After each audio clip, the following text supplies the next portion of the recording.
জীবনে বেশি দিন সুখ সত্যিই থাকে না। যতই বলি না কেন আমরা সুখে থাকবো, সুখে থাকতে কিন্তু ভূতেই কিলাই। একটা কথা খুব খুব সত্যি কথা। তার মধ্যে একটা বড় জিনিস হচ্ছে প্রজেক্ট। ওরে বাপরে বাপ, আমি আজকে প্রজেক্ট করতে করতে মনে হয় পাগলই হয়ে গেলাম। যাই হোক, পাগল থেকে মানুষ হয়ে আবার আমি চলে গেছি সেজে গুজে কলেজে। কারণ কলেজ তো আমাকে যেতেই হতো। কলেজ যাওয়ার জন্যই তো এত খাটনি করে প্রজেক্টটা করা, আর সেটা না জমা দিলে কি আর হয়?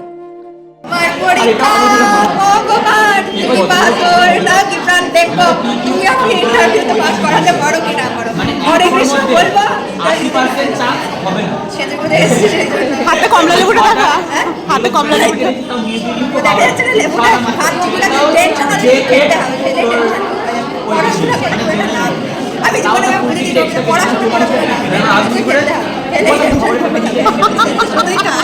একটা খাবারের নিচে কিছু আনি না ব্যাগে একটা খাবার